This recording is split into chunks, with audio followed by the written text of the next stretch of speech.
Hello and welcome to Roll for Topic, a roundtable discussion about topics related to running role-playing games. I'm Chris Salzman. And I'm Andy Rao. Andy, you smirked in the middle of my intro, and it almost threw me off. I did. So, as we were discussing before I started recording, I have an internet technician here present at my house, and I am the least handy person in the world. But it appears that he needs access to literally every corner of my home in order to install internet. So while you were talking, I just heard an ominous thumping noise from a direction I don't know why he would be over in that part of the house. It's but I'm sure it's important. So yeah, there's a good chance he's going to a drill bit is just going to come through your wall right at your head, and a line will start coming through. Yes, yeah. This is so we have had some basement flooding issues in our house. Yes, I'm so sorry to hear that. It's all progressing just fine. So the big thing, and I don't think I told you before we got on here, is so yesterday we were downstairs and we saw I was just looking around the basement, and every plumber that we've had out has said there's supposed to be this this thing called the drain tile clean out. Basically, it's just a pipe that comes out of the floor that has a cap on it. And every single one of them says, you don't have one. I don't know where it is. It should be around this area though.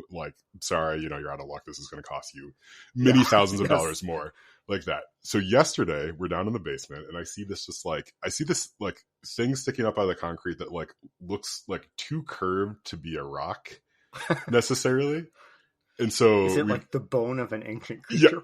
Yeah, right. Yes, this is exactly what I'm thinking. I'm what is this weird thing? And it's it's sort of right in the spot where everybody's saying hey, there should be a pipe here, right? So I go and I investigate. And I'm that almost looks metallic. I need to see what's going on. So we get a chisel out right from deep in the garage and start chipping away at it. And sure enough, it is a pipe. So my wife and I are down there on Saturday, just with a chisel and a hammer, busting up concrete down in our basement.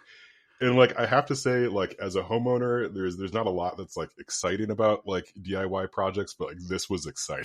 Oh, that sounds amazing. So we have uncovered this thing, and it's I have just vastly underestimated how enjoyable digging in rock is, especially when you're finding something in there. So I mean, I guess I'm going to take that into my next game session when someone's oh, we're going to dig into that wall to see if there's gold. Yeah. Gold in there is oh, I know exactly what this feeling is now. So yeah, I mean, is it fair to say that the words you just spoke to me could be lifted verbatim from the dwarves right before they uncovered the Balrog? Yes, absolutely. Yeah. So yeah, if you're a homeowner, you know that owning a home is at least once a year you are talking to someone who knows more than you about home maintenance, and they're oh yeah, when's the last time you hydrolyzed your argle-bargle? Well, I've never at least 15 years because I've never heard of any of those things. Yeah, I did not know that. Yes. Yeah, we're learning all sorts of stuff about plumbing. To the point where as I'm talking to other friends about this, you're wait, do I have that in my house? It's I don't know. Until a couple days ago, I didn't know about any of this stuff. So all of this home maintenance talk has a gaming related application, albeit a tenuous one, that I'm going to toss at you. So part of the experience of having any sort of repair or maintenance person come out to our house, or a plumber or anything like that, is that if they have to go into the basement, they see my game collection. Mm-hmm. And I lay awake at night, before the appointment with the plumber, just thinking in my head how it's going to go. And so I'm just curious, do you have a quote game collection? Mm-hmm. And if so, where is it in your house? Do people see it? Do they have to, be ushered into the secret inner sanctum to see it? You got to pull the right book on the library shelf. Yes. Yeah, I mean, it is scattered around. I do not have anything displayed in a nice way. What I will say is, so one of the plumbers came in. We have a record player, and I made a little stand to sort of display the current record that we're listening to. on there. And without even like Ooh. thinking about it, the last one that we've been listening to was this, like, I don't know, like I'm hesitating, but also this is like, it's a podcast about tabletop role. Hey, this games. is a safe space. I know. I don't think it can get any nerdier than it is, but I'm about to make it nerdier. So it is a record of covers of lo-fi covers of Final Fantasy VII. Yes, this is exactly what I hoped it would be. Yeah. So it didn't occur to me that like, I don't know, like I'm not embarrassed by this. Like it's a good record. Like you go listen. Why to would it. you be embarrassed about that, Chris? It's normal. It just it invites more questions that sometimes you don't want to answer those questions, right? Like it's the same reason you don't say like, "Hi, I'm Andy. I play Dungeons and Dragons" to people. It's like, yeah, you gotta sort of suss it out. So anyway, like most of the plumbers just sort of ignored it, but one guy came in and like he just like stopped in his tracks, like and like stared at it for a second. And I could see like the gears turning. And I think like this is something that happens with like nerds, like I just mentioned. You sort of don't know how deep you can go with people about like your nerdy thing that you're interested in, right? It's one thing if you have like a PlayStation sitting out, right? But it's another thing if you have covers of a soundtrack. Yes. So he stopped and he looked at it. He's like, "Oh my goodness, like what is this?" So I told him what it is. He's like, "This is so cool. Like I love that game." And he like told me specific like story beats from Final Fantasy VII, like enough to like sort of like, make me understand that he knew exactly like what this game was and like what this moment. So we had this like, it was supposed to be this professional, like, I'm the homeowner, you're the plumber relationship. And then all of a sudden we're talking about Final Fantasy VII instead. Yeah. I'm envious of you because in my years of home ownership, that's never happened. Oh, really? Yeah. No one has ever been like, "Oh, you're into D&D and stuff." I always get these, like grizzled, Brooklyn accent, like, they've seen it all, like sort of people. But yeah, my basement is kind of like the Indiana Jones warehouse, like of game stuff, like off to your left, there's like Champions 3rd edition stuff on that shelf and down here. And mostly I just get kind of, that like, slightly concerned looks, but they very specifically don't ask me for any details or to elaborate in any way. So, yeah, they're like, this is for your kids, right? Yeah. And well, that's the problem. I mean, as an adult, a quote adult gamer, the stuff is like a little too organized kind of to really pass it off as like your kids. And have your kids really invested in like thousands of dollars worth of like, Traveler or source books? Probably not. Like that probably took a grown adult's income, didn't it? So yes, yeah, income and poor decisions. Yeah. Yes. So anyway, all that to say, dear listeners, at any time the technician may, barge in. I've given him permission to barge in on this. I didn't tell him I was recording a podcast, so that will be embarrassing if he bursts in on us and we're here recording. But yes. So, Chris, what have you been reading or watching or doing that is kind of game related, or that is giving you ideas for GMing or gaming? Yeah, that is a good question. So I'm still reading Lord of the Rings. I just finished The Two Towers, fantastic. It's just so incredibly good. Like I think that if you're watching the movies, that's Two Towers is usually sort of where I think a lot of rewatches sort of start to wane, wane a little bit, because it's like it's kind of boring. But like there is just so much excitement and fascinating stuff that happens, just even at the end of Two Towers with Sam versus Shelob, right?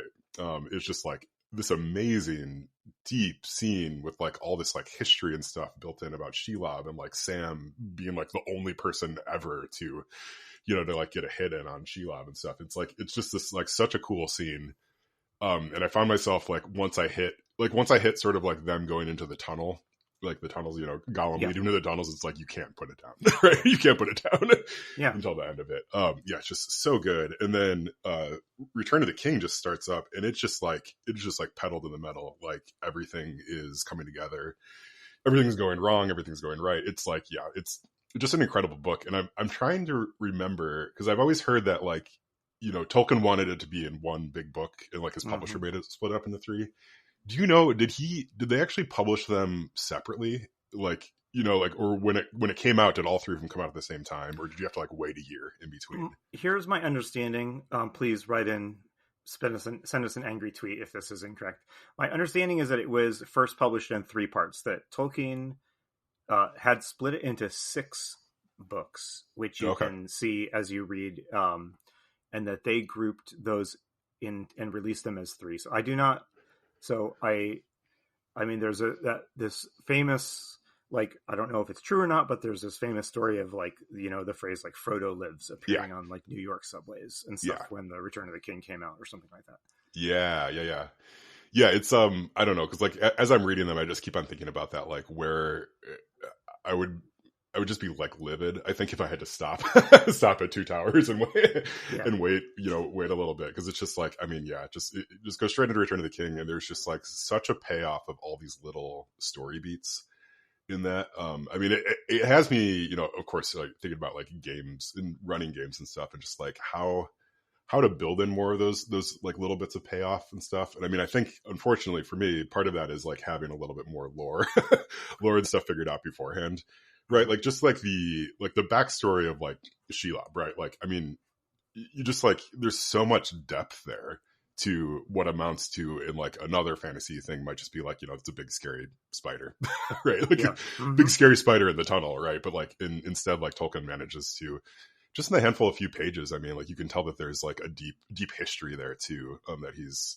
drawing on for, even like why is this creature here, like what's its motivations, like all this stuff that goes into it, you know. And like Sam, of course, doesn't know any of that, right? Like he's just trying to defend his master, like master in like the way that he possibly can, right? And so like this like heroic feat by him, he doesn't even think about it in those terms because he doesn't know the history, like he doesn't know any of that backstory. It's just like, how do I survive the next minute next minute of my life? So yeah, that's so interesting. I hadn't really thought about that, but it is the kind of the equivalent of like the GM that has all this backstory knowledge that the players interact with on almost only the most surface level. You know, Shelob's history goes back, I don't know, thousands of years. I mean, they're a child of Ungoliant or whatever, you know, which is, you're back in Silmarillion territory, and you know, it's Shelob's history, you know. There's a line that goes all the way back to like the creation of Middle Earth, right? In the person, and here is Sam coming along at this late hour, you know, having whatever a couple. It's like, does their fight kind of stretch over a couple days? Is that, you know, a brief span of time where he's running from or tangling with this thing that, it just looks like a big boss, like you would find in any video game or any book or something like that, but it's a part of the setting. Yeah, it is. And it's even, I mean, I think like there's a lot of geography that ties into it too, right? It's like this, you know, like Sauron has sort of decided that this tunnel, like, you know, over the mountains and stuff, is being protected by Shelob, so he doesn't have to worry about it either, right? So it's like, it's this, you know, like, so you have the big boss, you have the history, you have the geography, like you have all these things going into like, what amounts to like kind of like a mini boss fight for Sam. So it's, I don't know, it's fascinating. Fascinating to think about, and like, just such a cool scene, and like it just, you know, like it kind of propels you forward, I think, into Return of the King. And then where it leaves off is Sam trying to rush after the orcs that have, you know, taken Frodo's body, and like he overhears them saying that Frodo is alive, and like the gates slam in front of him. Just like, oh, okay. Like, like now we jump back to the other people. Yes. So I mean, he's just like, Tolkien is just such a master at like these cliffhangers, and it's funny to think about that, because you don't think about that story as having cliffhangers, but I mean, it's every chapter has something amazing. So we won't go on about Tolkien too much longer, but a real quick question for you. So was there a scene in the Two Towers that was not in the movies that you thought was neat or memorable? That's a good question. I mean, I think it is, maybe was like not really fleshed out in the movies. Yeah, I mean, I do think it's this like, this scene with like Sam versus Shelob. There's a lot of like internal strife going on with Sam too, even after the fight, about like, should I stay or should I go? You know, should I leave Frodo's body?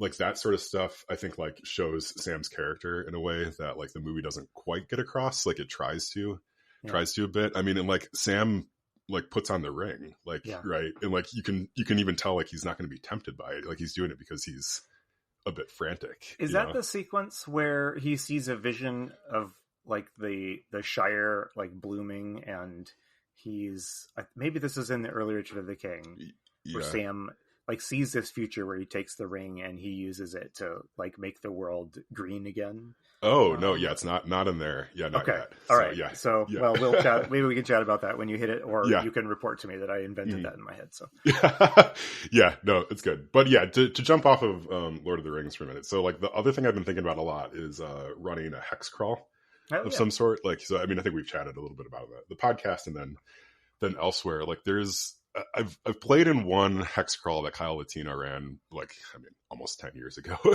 or so at this point. But like, yeah, so it was a really fun experience. Like, and it's not the sort of gaming that I like typically would seek out, but something about it has really captured my imagination. So I'm trying to figure out if there's a way that I can run that in sort of the schedule that I have these days.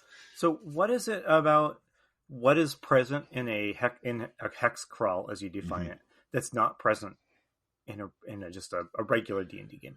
Yeah, I think for me, the thing that is present there is, I guess, like the really well-defined, like, random tables, I guess, is what I'm going at. And then also a well-defined map with, like, specific sections. So to me, like, the way that I'm thinking about running it is, like, if, you know, like a hex per hour of game time, you know, something like that, where it's like, it's this really discrete, like, we have entered this hex, you know, we can kind of describe like what it looks like, what the sort of the main event is, you know, in there, in like kind of the entrance and the exit. Like, so to me, there's something that's really like, I don't know, it seems like the structure of a hex crawl, like drawn out along with the random tables, could lend itself well to like a pretty fun time with some like tight structure to it too, as well. So yeah, I don't know, like I'm pretty interested in that. And then I think I also just like the idea of doing more with geography and map making a bit, because that's not something that I typically think about that much. When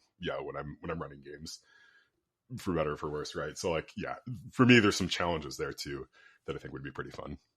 The last quote hex crawl I ran was, I think, maybe 2 years ago at RFTCon. I ran Twilight 2000, and that's a hex crawl. Like, you have a literal hex map of, in this case, it was Poland, and you move into a new hex, and there's random tables, but it's also set up in that game that you can draw a card, and you draw a card, and it's like you encounter starving refugees and a Soviet squad of some sort, and it was a really exhilarating, and I've wanted to delve more deeply into that style of game ever since I ran that. So in fact, I hope later this year that I'll run Twilight 2000 again, specifically for that reason, because it was like, this is interesting. I don't know entirely how I feel about it, but it is creating a different experience that is kind of neat. So yeah. It's like, I think it's a style of game that is pretty intriguing to me. It's not something that I want, like, I'm not like, this is how I want to play games from here on out, but it's something that I want to explore too. And Kyle Latino had, he runs the Map Crow YouTube channel. He had posted a video recently about like how to design your own hex crawl too. And I was like, oh, this is like more approachable than I thought it was, I guess. Yeah. He's very good at breaking down concepts like that. So that's enough about me. What about you? What have you been? Yeah, well, I guess the big gaming thing in my life at the moment is prepping for a Band of Blades online campaign that I hope to run about once a month for the next, 6 or 9 months. Yeah. Got a good group of players, and this is my second stab at Band of Blades. A couple years ago, I ran another online game for a couple of months, and it petered out just due to mostly to scheduling issues. I was a contributor to the scheduling issues, so I'm not casting blame on anyone. But I remember specifically, so it was interesting. So I knew I wanted to run a Band of Blades or something like that online this year. That was one of my kind of 2024 goals. And I was trying to think, like, how do you put up as many contingencies to guard against that, like, scheduling petering out that happens? And so I can't say I have a lot of great insights into that, but I looked back at the last game, and I mean, it was a blast. I loved it. I love those players. I would kill to like run a game for that group of players again. And some of the things I observed were we had enough players, but not enough that we could ever really have. Not enough that if one person couldn't make it, it always put the game like right on the edge of like, eh. Yeah. So I had 4 players, which is enough to run a great Band of Blades game, but 3 is starting to get into questionable territory, I think. What's the hardship of only having 3? Is it like an action economy thing? The hardship of it is that it is a group in which you're making a lot of sort of collaborative group decisions, and each player has a specific role. Like one person is the commander of the group of PCs they're in. It's called the Legion. One person's the commander, one person's the quartermaster, one person's the lore master, and they all have different roles, and they make important decisions that kind of affects it specifically has a big effect on like what are we going to do in our next game session. Oh, okay. So you can play with 3 people, like absolutely, but you can't do that a whole lot, I don't think, unless you have from the outset decided we're only going to have 3 people in this game. Gotcha. Yeah. If that makes sense. So if you start with 4 roles, you are losing something if one of those roles is not present. Okay. So I mean that's true. I have 5 players in this game, and I hope that no one ever is unable to make a game session because their role will always bring something to the game. But there's just a little bit more wiggle room when you have like 5 people. Then if you have 4 people, then one person can't make it. What if 2 people can't make it? Then we really probably better cancel, but then it's going to be another month before we play again. All these just very mundane. You don't need to hear me going on tediously about the details, but it's just that challenge of like how this is going to be fun. It's going to take work and commitment on everyone's part. Like what we can do so that this is like the reward for the commitment that we put into this is really high.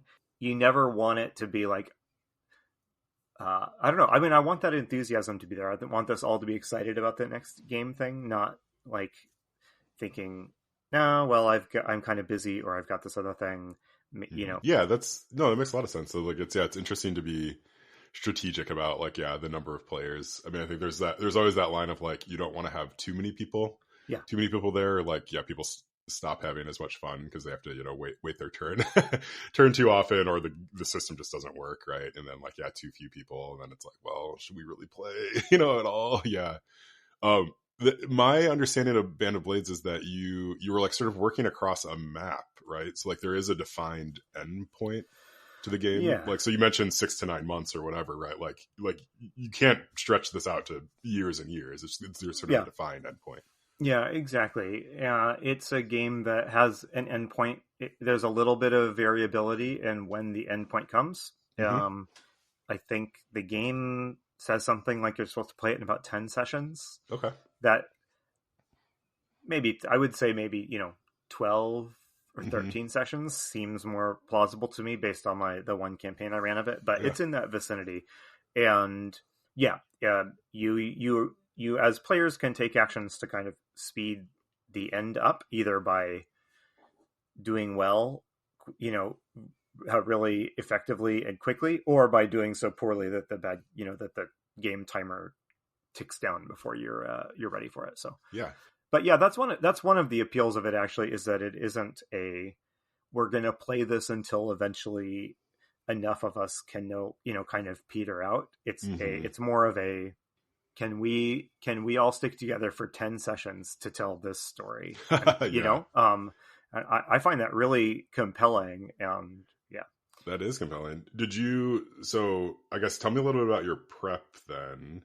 Your prep, like, okay, so you're running an online game in 2024. Presumably we've learned a handful of things in the past 4 years about how to run a good game online. Like, so tell me about like some of that stuff, but then also like, what did you do for the story that you're telling? Like, is it open enough that you're kind of like improv each session, or do you have a master idea of where the plot's going?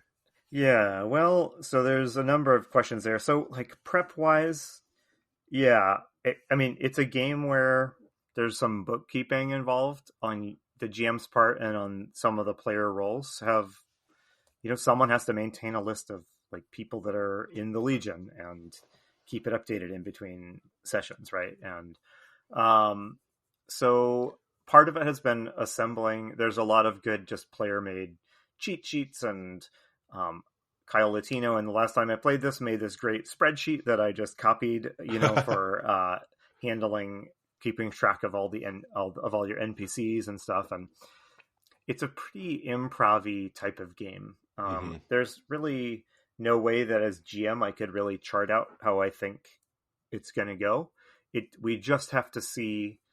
The players have an enormous amount of control to like tell me what we want to do. Like, so Band of Blades is a game where like the setting details are really light in the book. It's really vague.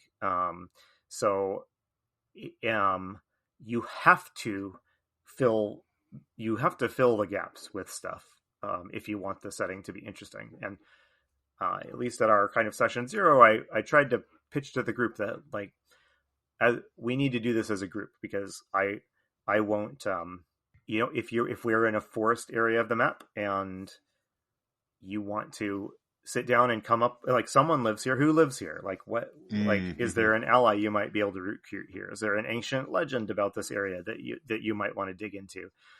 I can come up with some of that, but I can't come up with all of it. So Yeah. I will be looking to the players to help me. I mean, to tell me like what's interesting to them about the part of the world that we're in. I don't know if that answered your question at all, but it's pretty improv-y. Yeah. I mean, that makes sense. Like, I feel like that's like Blades in the Dark, right? Like, it has that same sort of feel to me of like, you can have a rough idea of some places and stuff, but like, you're really going to just be relying on like what do the players gravitate towards and what do they want to say. It does mean I'm recording, like, anytime a player in a private email to me or a direct message to me, let's slip any sort of detail or interesting thing, I'm pasting that into I'm tracking all that, because it's all going to feed what I hope will be an experience that gives everybody what they want. Right? Yeah, that's super cool. Yeah. So, I mean, you've run one session. Did you do a session 0 where you're just sort of like talking about stuff? It was just a session 0. We made characters and we talked through stuff. You have to make a bunch of group decisions in Band of Blades before you actually start the campaign. Like Band of Blades, who are the villains you want to face? You pick those. Who's like the Gandalf figure that's accompanying you? You have a couple of options. You talk about it and you pick it, and those all influence the vibe of the game you'll be playing, right? Yeah. So that's cool. Were you surprised by any of their decisions? I was not very surprised, because it is my personal opinion that some of the options in Band of Blades are just inherently more interesting than others. Yeah. Okay. So, I won't go too deep in the weeds and stuff, but this group chose the same. You have to choose there's 3 bad guys. You have to pick 2 of them that you'll be up against. And then there's 3 kind of mentor type figures, and you have to pick one of them. And I think 2 of the bad guys are more interesting than the third. And I think one of the good guys is a lot more interesting than the other 2. And I think my players agreed. So yes, that's great. I mean, that's actually probably a really good tell for like how good a group is gonna gel together when they're given a decision like that, and like a reducer like, oh well, yeah, that's obviously the right choice. Yeah. Well, I am interested. I may talk to you in a future episode about this, but so the PCs in Band of Blades are accompanied by basically a sort of Gandalf-y figure, right? It's a divine, like kind of a divine or a semi-divine kind of avatar of a god who doesn't go on like the adventures with you. They're off screen most of the time. But they're ostensibly this, powerful counselor or advisor. And to the extent they're ever like, involved in an adventure, they're probably doing something like Gandalf holding off the Balrog while the rest of the group gets away or something like that. Right. Like something that the group literally could not do. Yes. Like, okay. Yeah. So I am going to start picking your brain about like how Tolkien uses Gandalf throughout the trilogy, because Gandalf on paper, he's a Maiar or whatever, this powerful figure in the story, but the story is not the very boring one that would happen if Gandalf just dealt with all the problems. Yes. Right. Yeah. He's there doing something more interesting, and I want to. That works brilliantly in Lord of the Rings, and I would love to kind of figure out what Gandalf's role is in the story, and then how can I do something like that in an RPG thing where I don't have an NPC that's just like that this clearly could solve the problems instead of the PCs. Yeah. And I also don't want the MC and the wise counselor telling the PCs what to do. But I also don't want him to seem like a useless NPC sitting off there that like has no power and no input or insight, right? Yeah. It's we're right back to Lord of the Rings, but like I have been noticing that with Gandalf on this read through is like he is very super powerful, but like he can't do it all by himself, and he often has to trust like he has to like trust a hobbit, right, to like say the right thing to the king, right, like to not piss off Denethor too much, right? It's like so he has all these plans and machinations and stuff going on, but like also he can't be the one to just convince this other powerful figure in the world to do a thing. It's got to be this other side character, and he just has to sort of hope that his counsel has sort of guided them in the right way. And then on top of that, like everybody's always sort of pissed off at Gandalf because he is just leaving all the time. Yes. So like everybody's like I want to hang out with you, Gandalf. Like, where are you going? Like, and he's just like, he's gone, and he's gone for a year or something like that. And then he comes back like telling you that like war is coming, and it's like, like why are you doing this? Yeah. So I mean, if there's anything I would say, like, yes, play that person, play that NPC as like wise and all knowing and stuff, but also just like an absolute chaos, like agent of chaos as well. Like, right? Interesting. Yeah, I hadn't really thought of this person being a vector through which like chaos would enter the PC's lives, but that's an interesting one. Yeah. I mean, it's like, I think there is an element of that in Lord of the Rings, I think, with all of sort of like with Aragorn and with even in the hobbits and like Gandalf and stuff. It's like when they arrive, you are glad to see them and also nervous about what that means, that they have decided to show up to where you are, right? Because like them showing up means that there is something that needs attention in that area, and like if it needs attention, it's probably something that is beyond your capabilities. Interesting.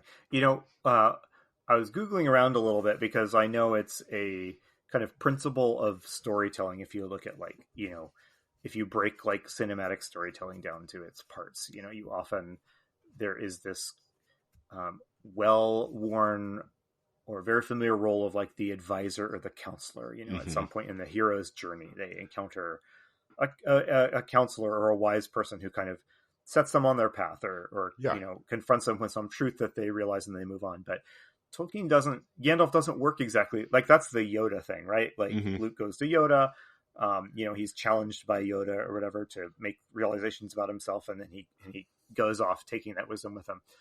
But Gandalf doesn't really work like that, because Gandalf sometimes is just in, it's like if Yoda was along in the Millennium Falcon for a lot of the trip, sometimes doing stuff and sometimes not. Yeah. It's like, I think there is the few bits of advice like Gandalf really gives people, like they really hold on to, but for the most part, he's just sort of like, he's alerting people of what's going on, right? And then he's off to the sort of the next thing, right? So it's like he tells Frodo not to outright kill Gollum, like, and Frodo doesn't understand that, but he accepts it as something that's important. And so he tries to, tries to do that. But like, it's not like Gandalf is there, like reminding him, every other page, like, hey, don't kill Gollum because it's going to be really important later. Right. It's like Gandalf looks at the situation and he's like, there's probably something else there.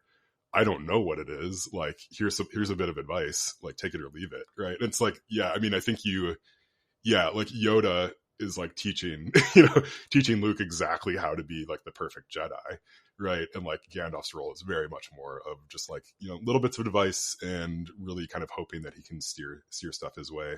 Because like I think there's a version of Lord of the Rings where everybody's like shut up, Gandalf, get out of here, right? You know, like I don't want to hear it, and like everybody gets overrun by Sauron, right? And like it's really like I don't necessarily buy into the idea that they're like these great men in history that really drive stuff, you know, this way and that. But you can also see, you know, if you're writing from like kind of a more, you know, monarchy focused, you know, like setup like of history and stuff, I could see like it's very compelling to think about like there's these people that just with the right sentence to the right other great person can really like, you know, change the course of a battle or change the course of history. Yeah. But I mean, I think like it's fun to think about those characters, like playing a party full of 5 Gandalfs, I don't think would be very fun, but playing like the, you know, 5 people that are like, that have managed to connect with Gandalf a little bit, to be friendly enough with him to like have his ear now and then, I think is really like, yeah, that's super compelling.